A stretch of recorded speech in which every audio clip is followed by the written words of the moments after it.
We start with tonight we're gonna learn the difference between tariff and quota.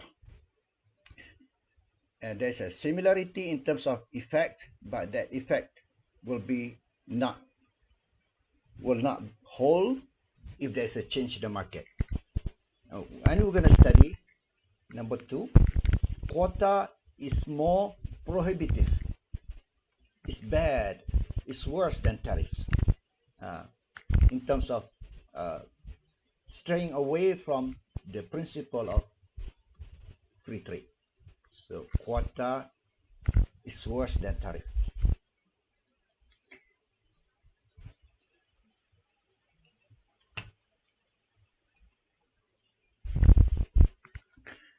When demand is growing, an absolute quota restricts volume of imports by greater amounts than equivalent import tariff.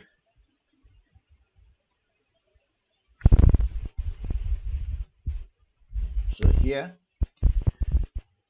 in a growing market, an import tariff is less restrictive tariff barrier than a equilibrium import quota. With an import tariff, the adjustment that occurs in response to an increase in domestic demand is an increase in the amount of the product rather than is imported. On the other hand, with import quota, an increase in the demand, this going to study here, increase in demand induces an increase in product prices. Prices increase leads to a rise in production and a fall in consumption and of the import competitive good, while the level of imports remain constant. So we're going to see here, this is figure here, tariff of 1,000. Here we begin with a tariff on the left and quota on the right. We start with here, this is the demand of United States of auto and the supply from whatever country here, J here. This is the free trade with tariff free trade. So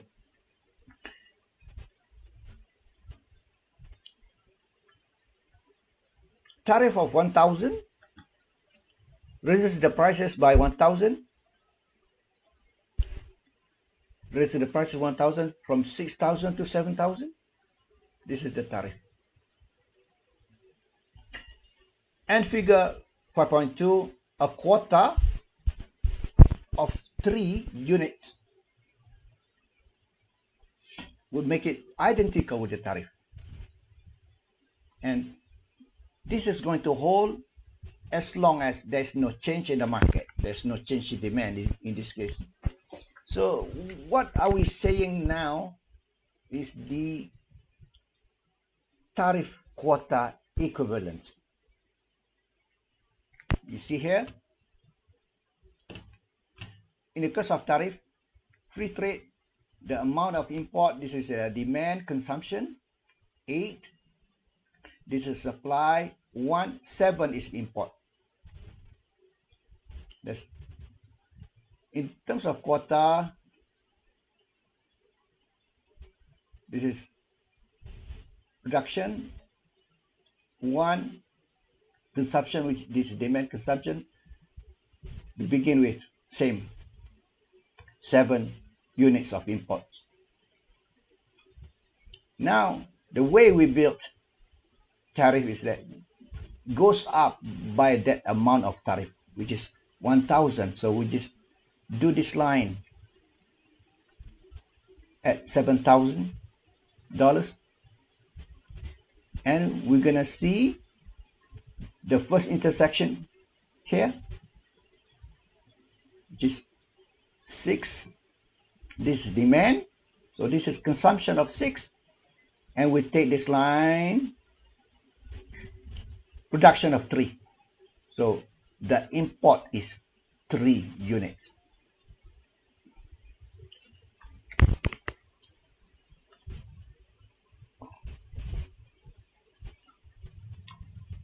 So if given to us now quota, remember the previous class we built the quota graph differently. We take the amount of the quota as stated. So the amount quota given to us 3. So this is the autarky. So this 1, 2, 3 from the middle here. 1, 2, 3. So these 3 units is the quota as given by the administrator. Could be the government. Suppose the government impose a 3-unit quota, import quota only, meaning that only 3 units can be imported into that country. 3 units. You see, quota means prohibition on the number of the quantity of products that can be imported. Quantity. So 3, this 3 here, we bring up the 3, bring up the bar, up. Of course, it was, starting here. This is the pre-trade. We bring up, bring it up until it touches the line, the 2 curves. So we take this. We don't know how much the price. We don't know. Yeah, that's the thing. We don't know. Given to us is only 3 units. Okay. The difference. In the case of tariff, we know from the beginning. This is a specific tariff of $1,000 increase. We know from the beginning $1,000 increase, which is 7,000. We know ahead of time the price will be 7,000. In the case, probably I didn't say this the last class. In the case of quota, we don't know ahead of time what is going to be the price. We don't know ahead of time the price after the quota. We only know the quantity. Yes, that's the difference. We know only the quantity, 3. So we take this 3, starting from this supply, which is world supply, world price, up, touching the both sides. And then this is first intersection, which is 6 consume. And we take this line, take the another intersection, go down 3. So the 3 that actually I don't have to do that because okay, sorry, doing that is like doing for tariff. Okay, sorry. So let's repeat the drama. I don't have to do that. So bring up until it touches, and take this line. We know already. When I say we don't have to do that, bring down, no, because we know already the quota is 3 units. So this is 3 units of imports, 3 units that can be imported. Take this line, the intersection, this point and this point, and all the way here. Now we know $7,000. You see the difference? Let me repeat. With tariff, we know ahead of time, right away, that given to us is a specific tariff of $1,000. So it'll go up to 7,000. And then we know the amount of imports, which is 3. Okay, here 6 consume, 3 produce. So 3 is the amount of imports. after the tariff. And we know ahead of time 7,000, that's specific tariff. Even percentage, well, percentage is kind of tricky because it's 15% of what amount. Okay, so for the sake of simplicity, we're using here specific tariff of $1,000. So we know it's going to be 7,000.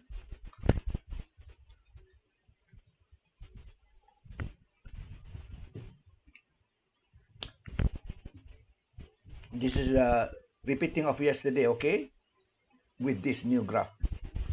On the other hand, quota, we don't know ahead of time what's going to be the price. We don't know this 7,000.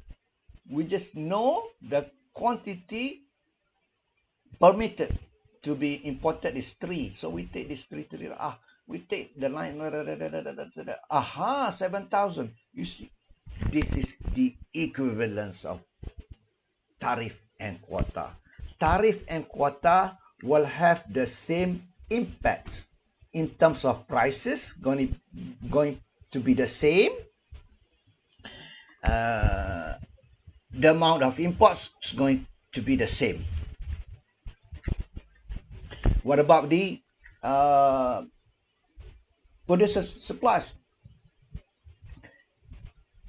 Consumer surplus big. Now producer surplus is here.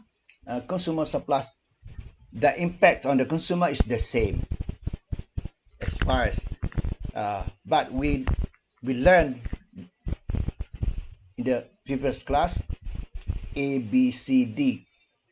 You know, C depends on the administration of the yesterday. Depends on the bargaining power to get the import license and how quota is administered. So the only thing different here when we talk about the equivalence of tariff and quota, all the same, everything is the same except C here, the middle here. This is collected by the government in the case of tariff. In the case of quota, we don't call it revenue effect, we call it quota rent. That quota rent here, that this rectangular C here, quota rent is collected, depends on the bargaining power of getting the license, import license, and how it is administered. 6 possibilities. That was yesterday. We learned that. And the day before. So we've just learned the equivalence of tariff and quota. So under tariff, shows a despite increase in demand, price remains at 7,000 because US price cannot differ from Japanese price plus duty. So total imports now is 3. Import rises, price remains. Oh, when there is demand. Okay. What happened? So this is when there is a change in the market. So go back. So we finish with that. The equivalence of tariff and quota in the first graph here. Not yet. This curve here on the right. Okay. Equivalence of tariff and quota. You must know that. The impact is going to be the same price, 7,000. The same amount of import, which is in the case of quota, 3 units. In the case of tariff, we know the price and we know that later 3 units. Because we bring down here, so the same 3 units, the same 3 units, the same 7,000 price. So equivalence of tariff and quota. Even the consumer surplus also is going to be the same. This here, consumer surplus here, producer surplus also the same. The only difference is who collects the C here. Okay, Government here, the C here depends on bargaining power to get the license and also the how it is administered, and 6 possibilities. Now clear. Now what happened if there is a change in the market? In this case, there is an increase in the demand. Okay, when there is an increase in the demand, the case of tariff, so it shifts to this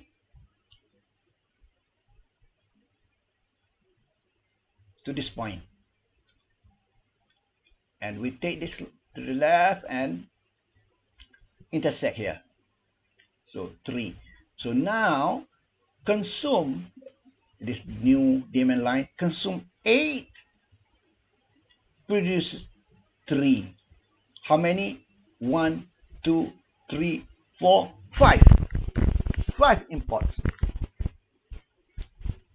in the case of tariff. Yeah. 5. In the case of quota, we have to do this like a fork of our hand. Maintain the 3 like this. If you can see,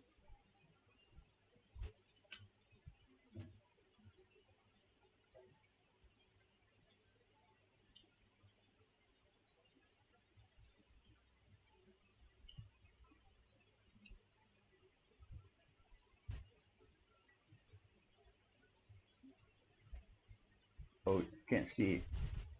Yeah, I'm like this. This is 3. You take this 3, bring up to that one. This is, you maintain the 3. I'm gonna show you the line. This 3 and bring up like that. So let's go back to the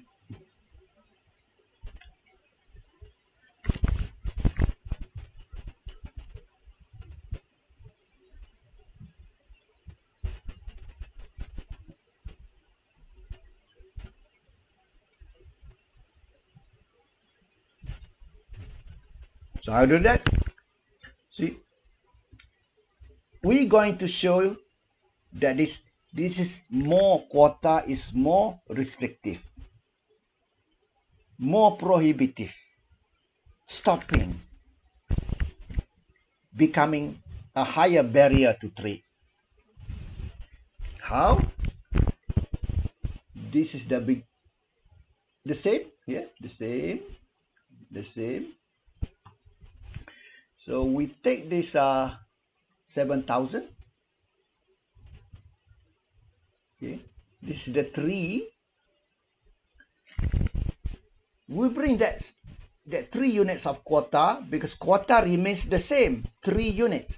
So we take that 3 units to the new line.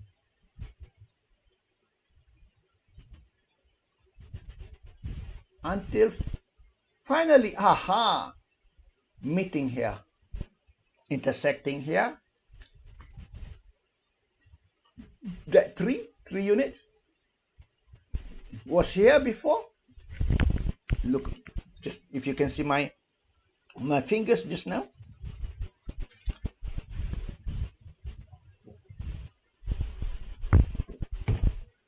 We take that, we maintain the 3, bring up. Now our concern is the middle here. Up, up, up. Aha, we meet. Sorry, intercept both here. Meeting the demand and the supply, and take this line. Aha, 7,005. This is the proof that quota is bad. Tariff is already worse because free trade is the best. Tariff is already bad. Quota is worse because now 7,500. Sorry, I drank coffee. Teas now. 7,500 compared with tariff. It is maintained at 7,000. And yet the import increase, is it? No, maintained. Previously, this free trade. Yeah, increase in the imports rather than 3 like before. Increase the imports because the increase in the demand. I should have compared with the free trade. Free trade, of course, free trade, which is how many? 1, 2, 3, 4, 5, 6, 7. Free trade. Yeah, free trade. Yeah, should not compare with free trade.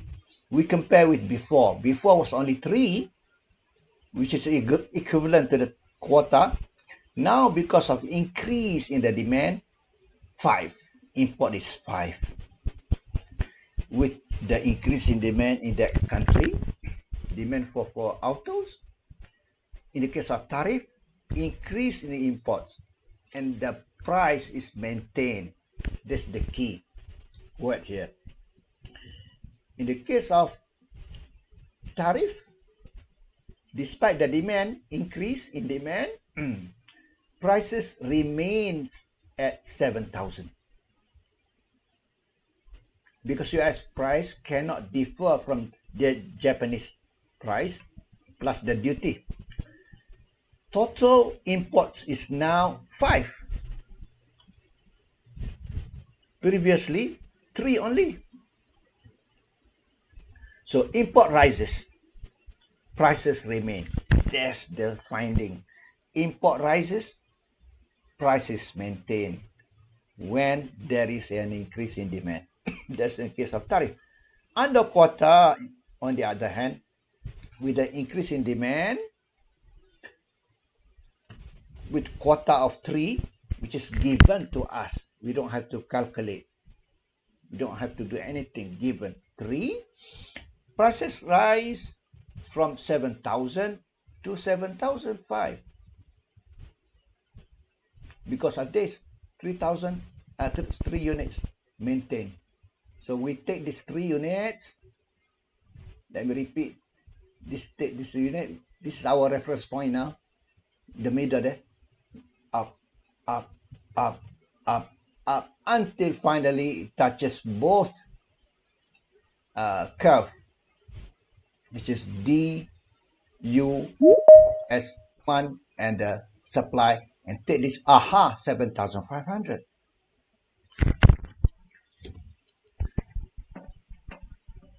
I'm checking somebody want to join.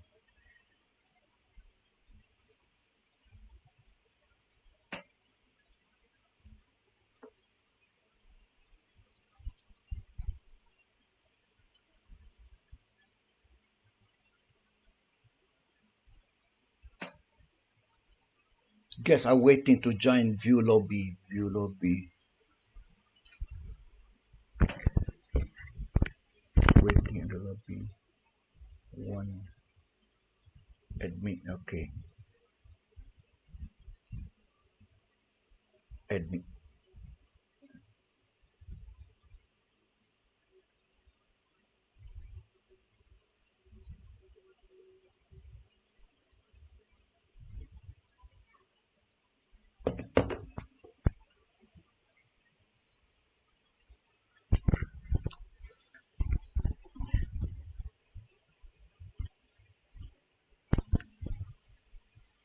I'm trying to accept from my phone. This name Wawa. Okay, now Wawa is in. Okay.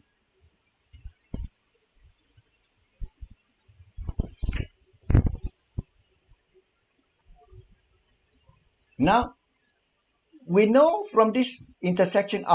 Take this to the left. We don't know yet. We don't know yet until we do this. 7,500. See, with quota, prices increase. The price has increased, and yet the amount can be imported to the country remains the same. That's bad for trade. We want free trade. in the case of tariff, with the demand increase, the amount of imports increase from 3 to 5, and yet the price is maintained at 7,000. But here, not only the prices go up, the amount of imports remains the same. Only 3 pair of Adidas. I think people are fighting to get the 3 pair of Adidas that can be imported in that country. I'm making just a story, okay?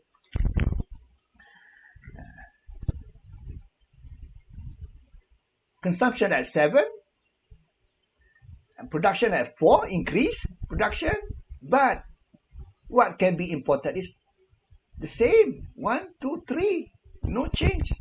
Prices go up. So therefore, quota is worse than tariff. So if I want to get married with a candidate, none of them are beautiful, so I'll choose tariff. Less not beautiful. Okay, just my joke, okay? So quota is bad. Tariff is better than quota. But both are not good. A bad to free trade. So tariff rate, quota. Any question? Is it clear? Everyone?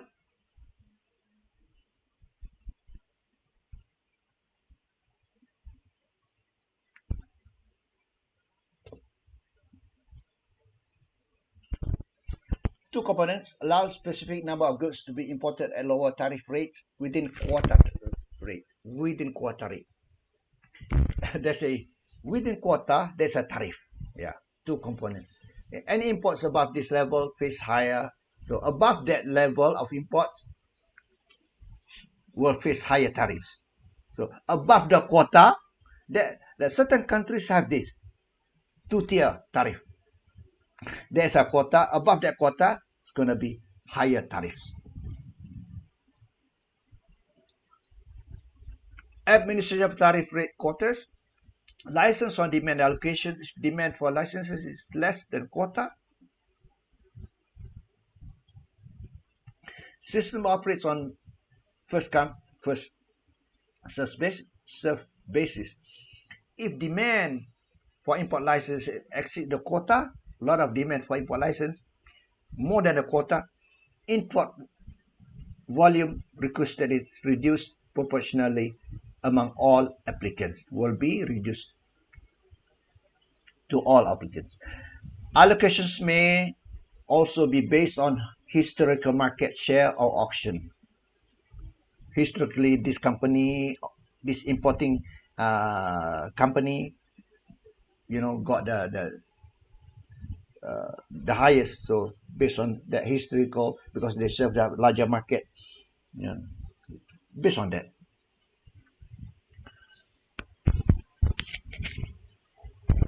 One second, I'll get my drink. Joking.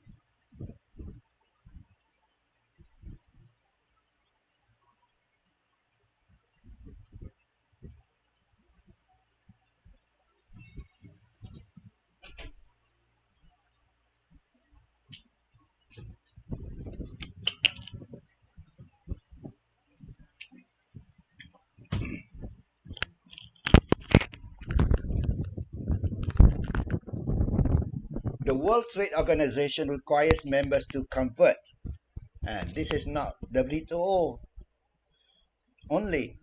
Since GATT already, before WTO there was GATT. WTO replaces GATT. When? 1995, January 1st. Requires members to convert, even during GATT, to convert all NTBs, non-tariff barriers, especially quota, to convert that to tariffs, and then to negotiate those tariffs to go down. And during transition, tariff rate quotas are permitted during that transition.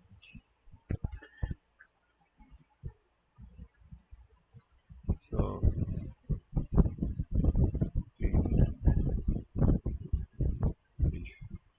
within quota, yeah, import quota threshold. Okay. Sugar tariffs are bittersweet. US sugar growers receive government guaranteed minimum price for sugar, but this attracts imported sugar. To prevent imports, United States implements tariff rate quotas. US price of sugar almost twice the world market price. Because of that, many candy firms that use sugar have left the country. Those that remain pass prices on to consumers. Now finished import quota. Now export quotas. Yeah, export quotas. The opposite. Governments enter as form of voluntary export restraint agreements with another country to reduce export. So moderates intensity of international competition lend to be more costly than tariffs. More costly in terms of welfare than the tariffs. Identical effect to equivalent import quotas except implemented by the exporting nation. In 1980s, 67% of cost United States consumers of these restraints captured by foreign exporters as profit.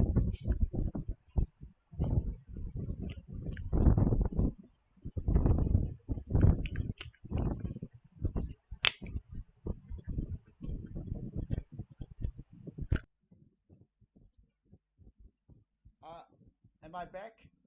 I forgot to turn on the power cable. Am I back?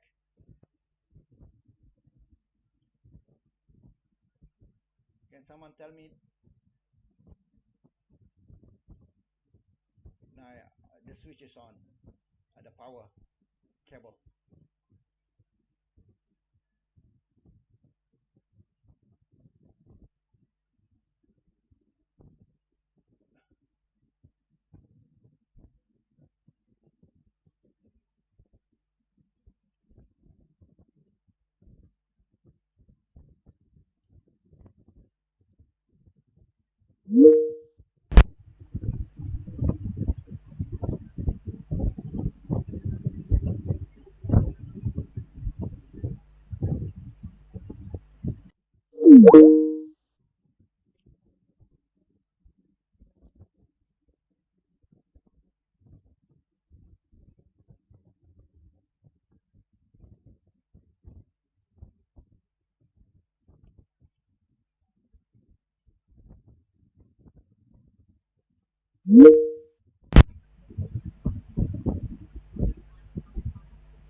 Okay.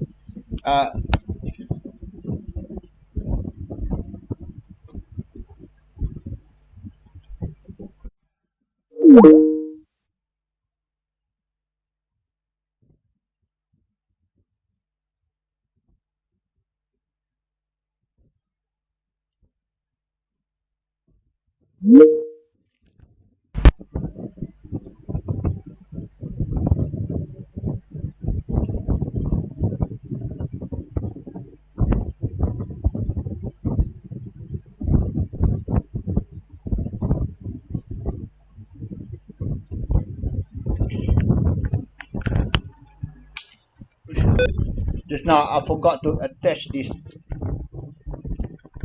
the cable power supply. I forgot. I switched on, but I forgot to attach it.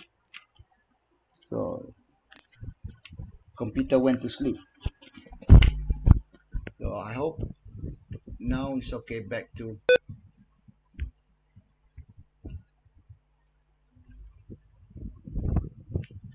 now. Can you see it? Can someone tell me that you can see this back again?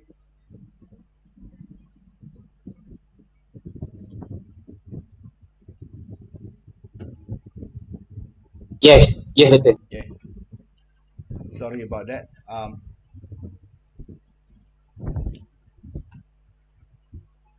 Because I'm rushing.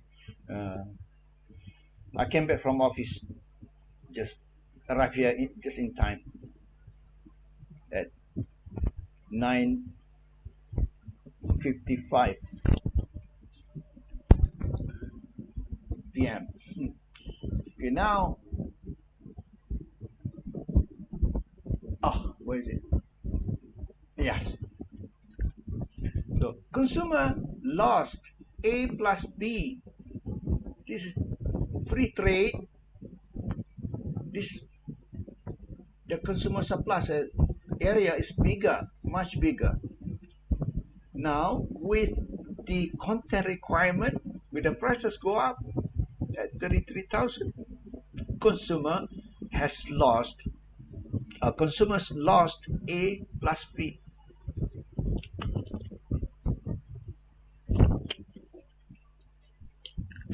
Which we can calculate that 3.6 million. B as a deadweight loss, because now it is here, this rectangular.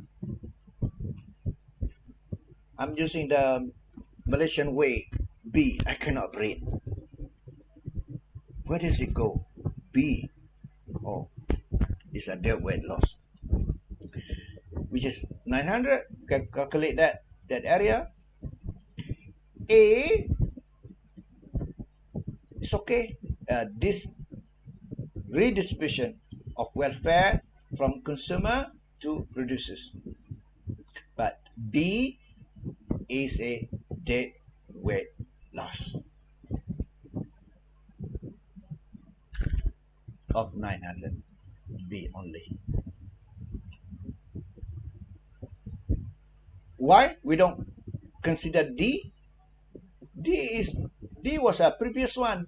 D belonged to the Japanese. Previously C plus D, the Japanese got it. For Australia, consumer lost it this year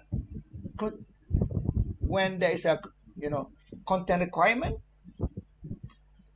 So B is only one that is relevant for Australia because it's here.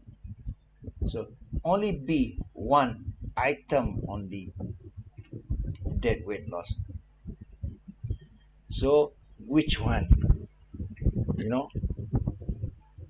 Tariff not beautiful. Quota is worse. Domestic content requirement not beautiful also, but less than tariff. However, this is non-tariff barriers which shan't not, WTO does not want all these non-tariff barriers. But in terms of welfare, only one deadweight loss, which is B only, compared with tariff.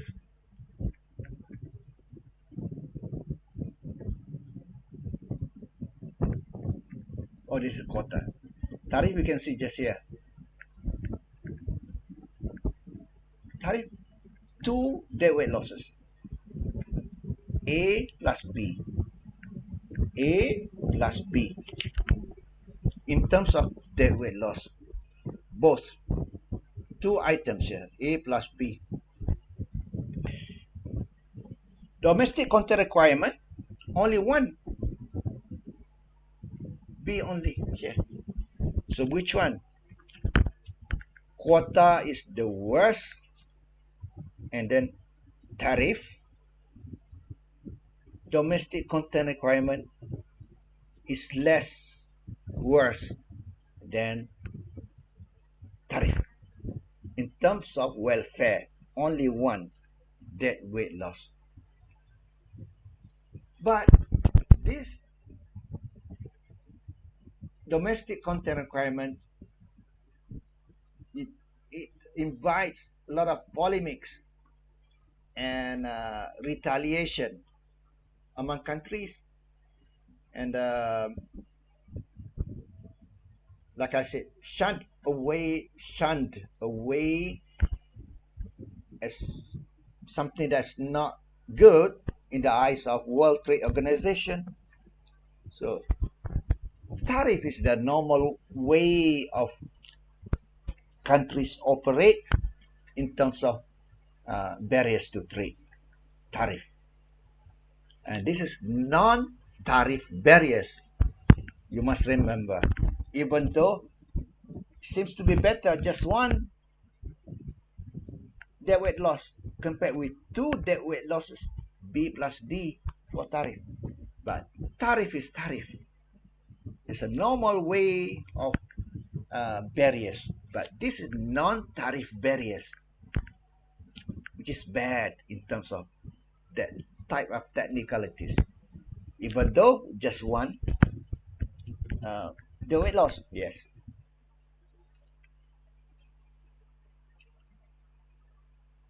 To limit outsourcing, am I again? 2 times? Okay. Now, subsidies. So this non-tariff barriers tonight we studied quota, import quota, export quota, domestic content requirement, number 3. Number 4, subsidies. May take form of outright cash, disbursement, tax concessions. Cash, like you give cash to students to buy books, that's a subsidy. Tax concession, for these companies, this type of companies, electronics, we have a lower development tax. We have lower income tax. Company tax. Insurance arrangement and subsidized loans, or these are examples of subsidies.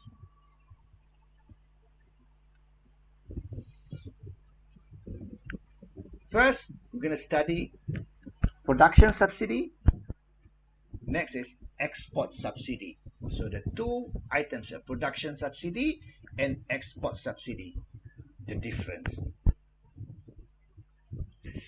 So production subsidy results in higher output, redistributive effects, increase in producer surplus for more efficient producers, and deadweight loss is the protective effect, lower welfare losses than a tariff and quota. Again, subsidy entails lower welfare loss than tariff. So just now we learned in terms of welfare, quota is the worst, tariff next, not beautiful. Domestic content requirement, less not beautiful than tariff, because just one deadweight loss. Now we learning subsidy is less not beautiful than tariff, lower welfare losses than a tariff or a quota. Financed by taxpayers, this subsidy. Here, domestic content requirement is actually subsidized by consumers. It's domestic content requirement. Subsidized by consumers. Consumers pay higher prices. And this one, subsidies by taxpayers. Difference, okay? Because subsidy comes from the money from government. Yes, that's the difference. This one, paid by the consumers, because it's not subsidy. Consumers pay. This one, subsidy. What is subsidy? Who gives subsidy?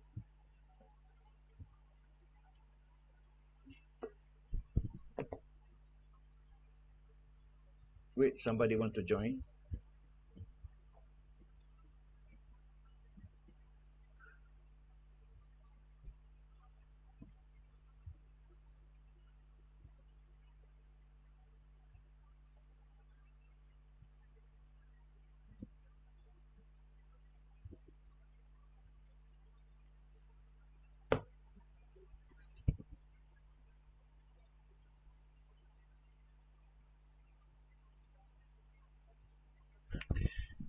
Who gives subsidy? Government gives subsidy. Because government, the money comes from taxpayers. Results in higher output and financed by taxpayers. So now the difference, domestic production subsidy, export subsidy. On the left, suppose initially supply and demand equilibrium at 430 per ton.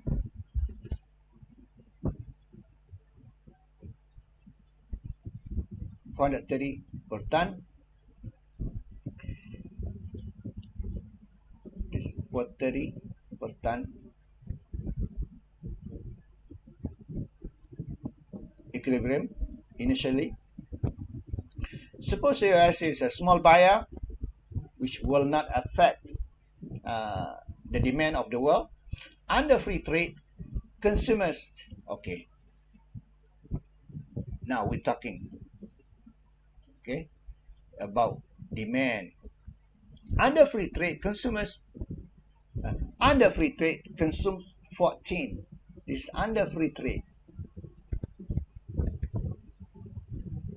consumes 14. Demand 14. Produces only 2. So imports is 12.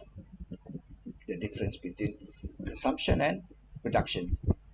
Imports is 12.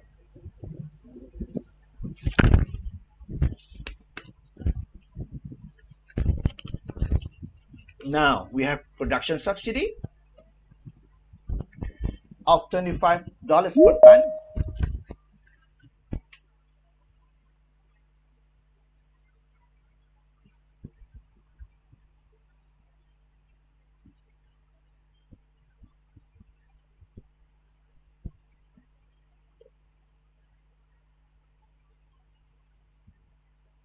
Somebody want to join?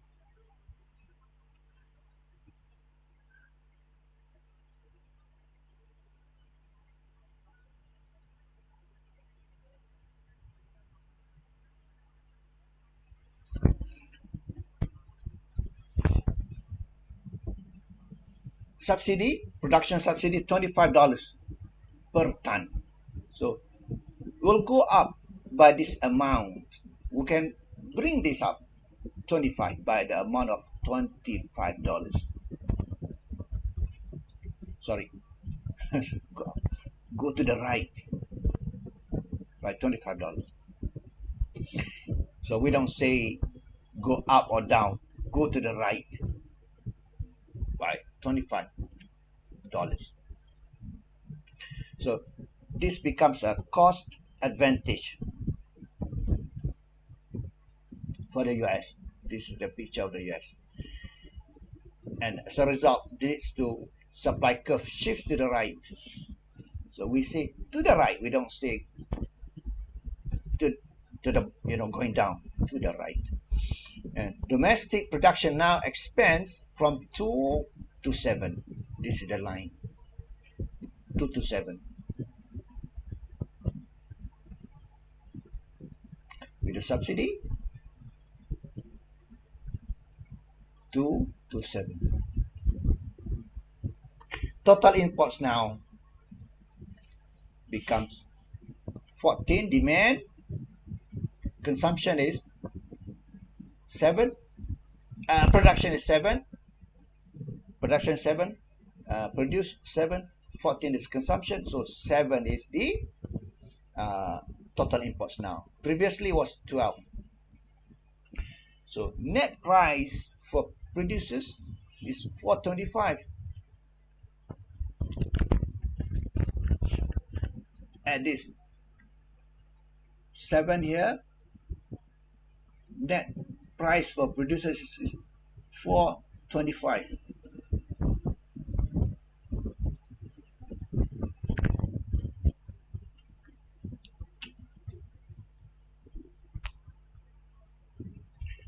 Which is equal to the price of 400 paid by the consumers. Consumers pay 400 plus 25 given by the government as subsidy. So the producer get 425. 400 is paid by the consumers. $25 come from the government in the form of subsidy. So let me repeat again. Net price for producers equal to 425. At this 7 here, this point, we bring up, which we don't actually have to do that because we know 400 plus 25, the subsidy. So, which is 400 paid by consumer. Consumer pay the same price, world price, 400 plus 25, the subsidy paid by the government to the producer. The money from the government goes to the producer, $25. So total cost to the US government is 25 times 7. 25 times 7.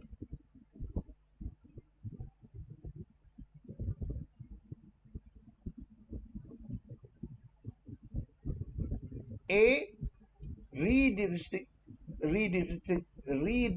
effect, which is 112.5. B, protective effect, more costly domestic output allowed to be sold, which is the deadweight loss.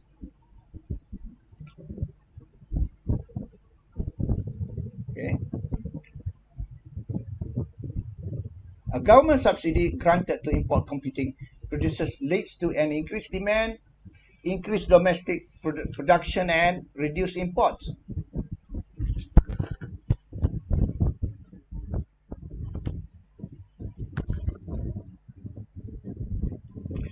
The subsidy revenue occurring to the producer is absorbed by producer supplies and high cost production, which is protective effect, which is B, absorbed by B.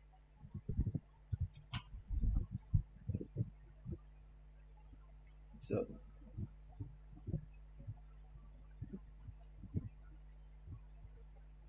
producer will get 425, but paid by whom? Paid by taxpayers, which is A and B, all paid by taxpayers,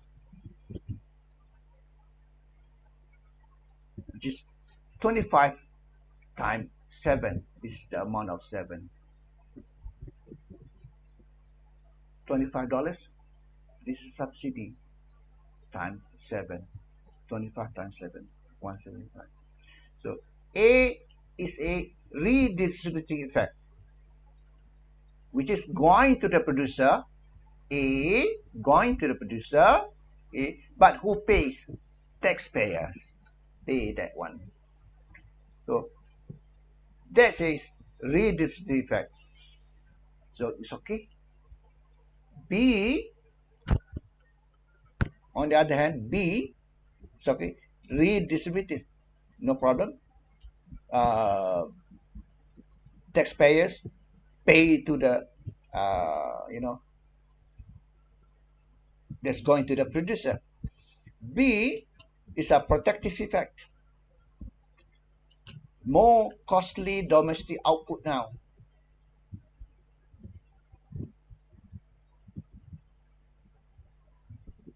Which is 7 units allowed to be sold at a higher price, which is 425, which is 62.5. You can calculate this one. This is deadweight loss. So again, one deadweight loss only. compared with tariff to deadweight loss. This is production subsidy. Now export subsidy.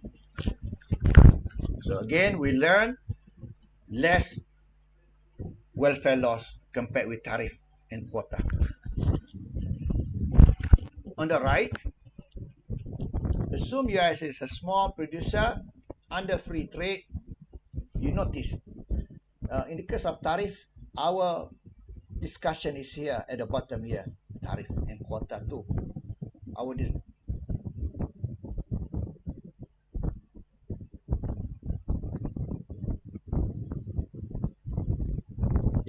discussion is below this autarky, under at the bottom.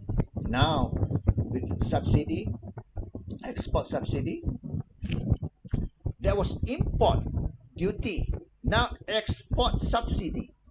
So the difference, this is now export subsidy here, up here rather than bottom here. So under free trade, prices $5 is free trade. World prices is lower than domestic prices, lower than, sorry, world price is higher than autarky price. Now export subsidy. Okay. This world price. What is it saying? If this is the case, this country has a comparative advantage in wheat. Look at this.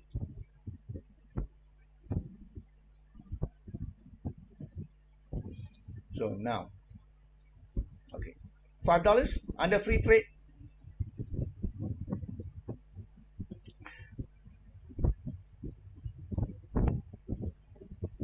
Supply, produces 8, demand, consume 4. So 4 units is, look, produce 8, consume 4. 4 unit is exported. This is export. Okay.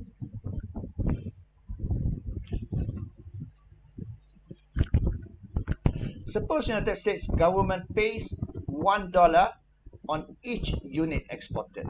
This is export subsidy of $1 for each unit exported, allowing firms to receive the world price of 5 plus $1, which is the subsidy, becomes 6.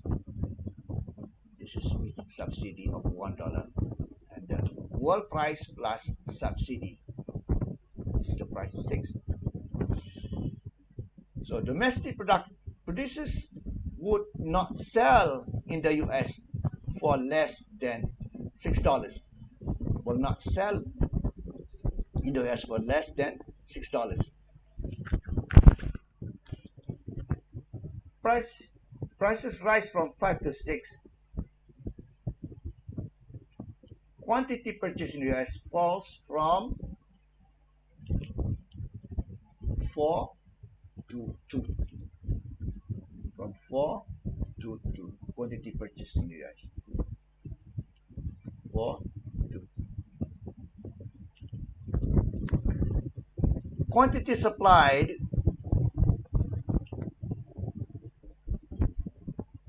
rises from 8 to 10. Supply from this point to this point, 8 to 10. So total export rises as a result of this export subsidy. So rises to how many? Previously 4, now 2, 4, 6, 8 total exports. Because of subsidy, consumer lost A plus B. A plus B, here, sorry. A plus B, consumer lost it. Previously, consumer got this one under free trade. Now, with higher prices, consumer lost this A plus B.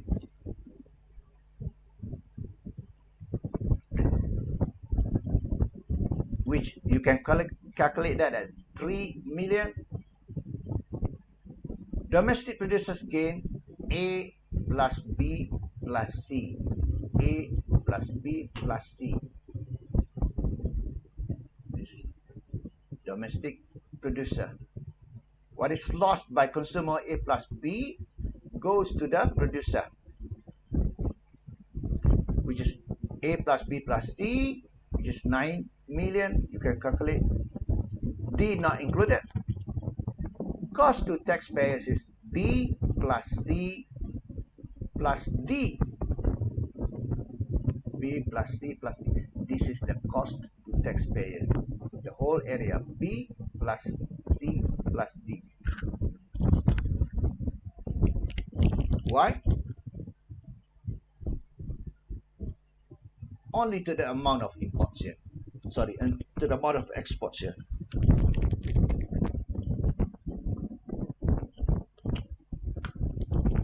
Those exports here is 10 minus 2. 10 minus 2 only. So 10 minus 2, 8. This area BCD. BCD, the whole thing here, triangular here, paid by taxpayers. Okay. A and B, no problem, goes to the producer.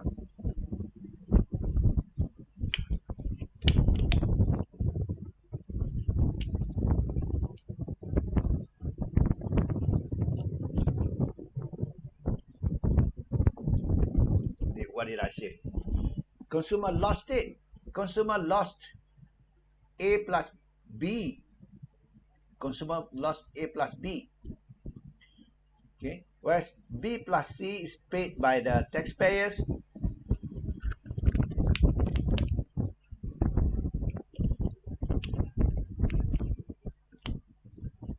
D, the deadweight loss is this area. B plus D.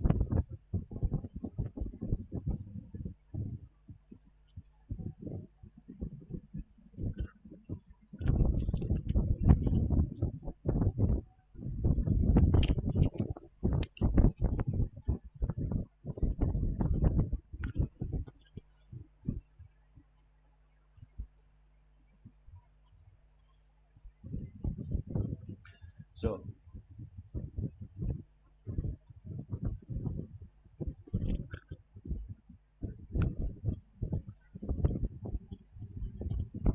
even though domestic producer gain A plus B plus C, this is the domestic producer gain A plus B plus C. D definitely doesn't go to anyone, and D is a deadweight loss, but B is also deadweight loss. And why is that? Why? That's a good question. Let me repeat. Consumer lost A plus B because of this export subsidy.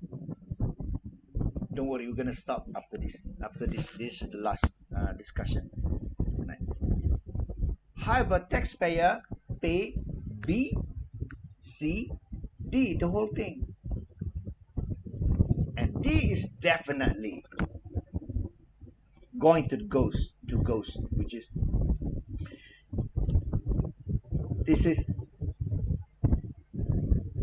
increase in production and higher cost with a subsidy, just because of subsidy. See the supply, production, more production because of subsidy.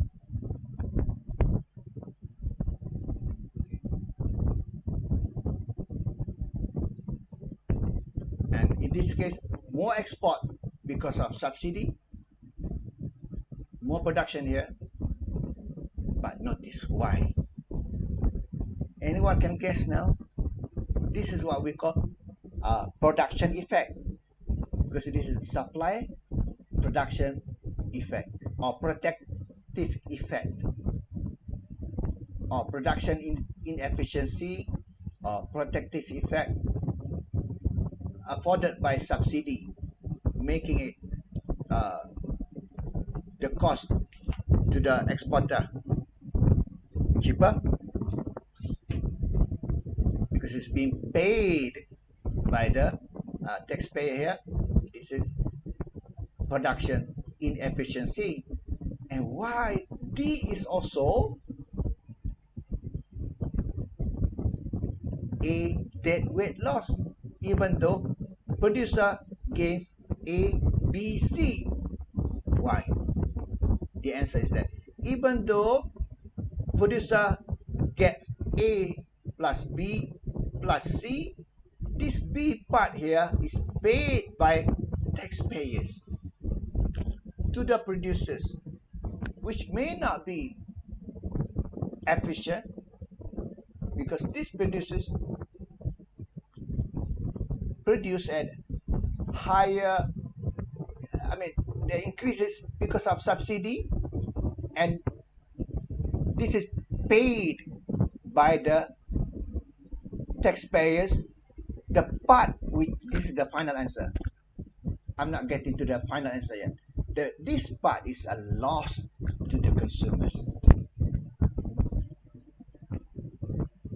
Consumer lost it, and yet this is the final part. Consumption has reduced from 4 to 2, from this point to this point B, and that's really defining the deadweight loss for this area of B, which is consumption has reduced. Consumption is reduced from 4 to 2, and that reduction, consumer lost it, and yet taxpayers pay for that loss of the consumer that goes to the producers. So this is actually a deadweight loss. Consumer lost it through the lower consumption, and taxpayers pay for that, collected by producers A, B, C. So B plus D, D is clear. D I cannot bring, go to where? Goes.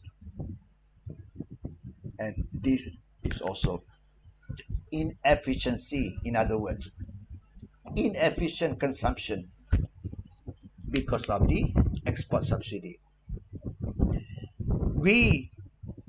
Because of export subsidy, we the consumers here must reduce our consumption. In other way saying, because of export subsidy, our consumption has reduced. So we lost as a consumer. And yet, everyone here, the taxpayers is paying for that. Including the consumers. The taxpayers pay for that, and it's going to the producer.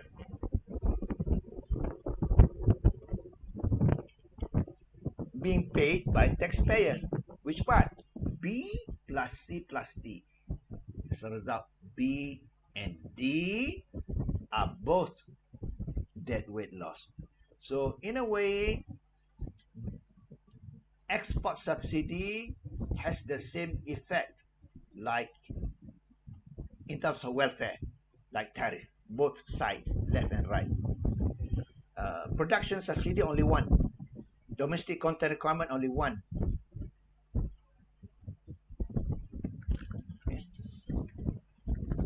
Quota, 2.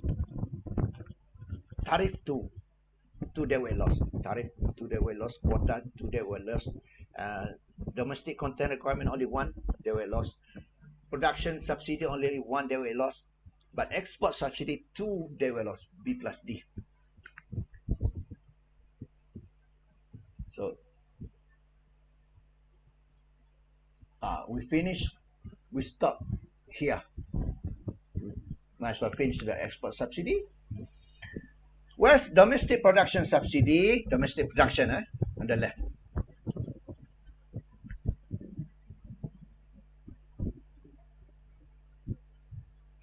Domestic production subsidy is granted to producers of import competing goods, and export subsidy goes to producers of goods to be sold overseas.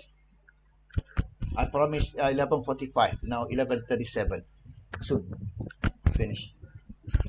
Export subsidy goes to producers of goods to be sold overseas for both net price received by producer equals prices paid by purchaser plus subsidy, and subsidy revenue redistributed in form of producer surplus.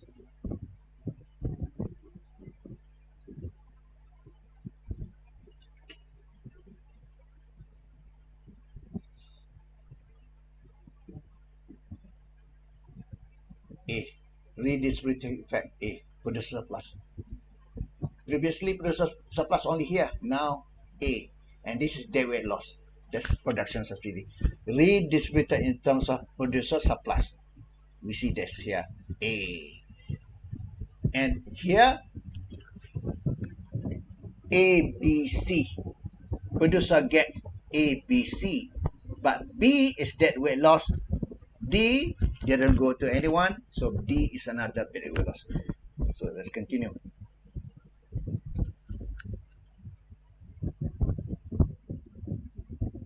Producer surplus. Okay, done with that.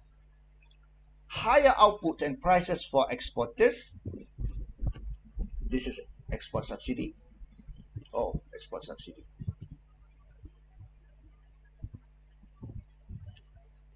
So we're talking about export subsidy, okay? So it's transfer from consumer to producer. This is A plus B. Redistributed from consumer to producer. But C, producer gets that also. Okay. A and B is a redistributive from producer to consumers. But producer gets A, B, C. However, B is paid by everyone. The taxpayer paid this one. And yet, the consumption is reduced, paid by taxpayers. So B is also deadweight loss. So B plus B. Now you got it. I'm repeating.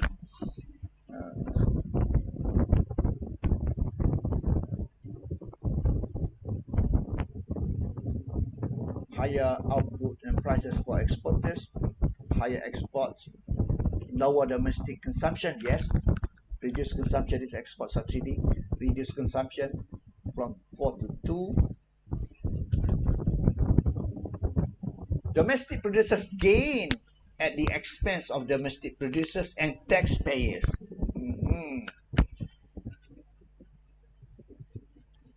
Gain at the expense of consumers and taxpayers. Consumers here, A plus B, and B paid by taxpayers, and producer got also C paid by taxpayers at the expense of consumers and taxpayers. Decrease in consumer surplus. Consumer surplus decrease. Clear, very clear, decrease. Increase in producer surplus, but at the expense of consumers and taxpayers. Increase, but at the expense. Taxpayers bear the cost of export subsidy, so deadweight loss in the welfare. So finish. Thank you for coming. Any question? So as a conclusion tonight, we study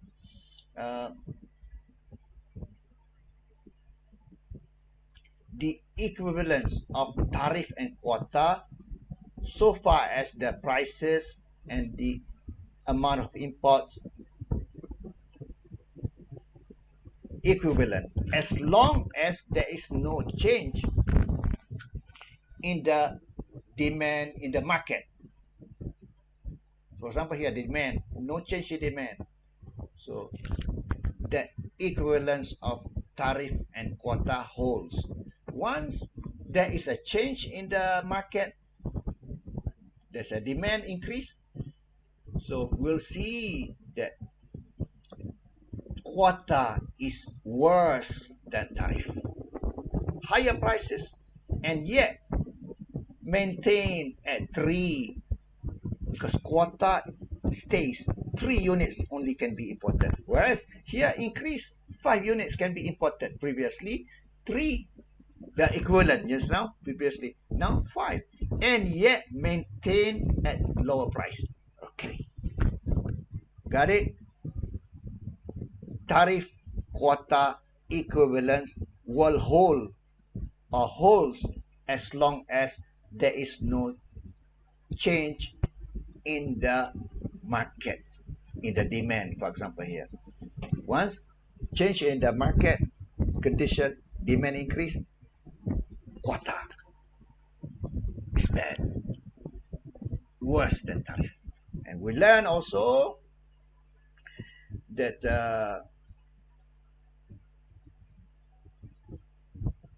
domestic content requirement, only one deadweight loss, which is B here.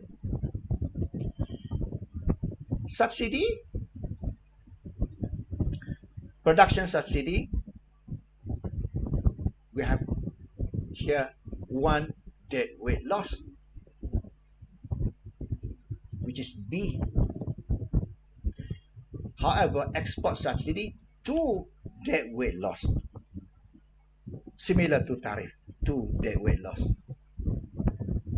and similar to quota if there's no change in the demand. But however, quota is bad. Quota is the worst. So the worst is quota, next tariff, next is export subsidy, next could be either production subsidy, the same, or domestic content requirement. But both, all NTBs, non-tariff barriers, are shunned. WTO and countries do not like it, but some countries are doing it. Not just some, many countries.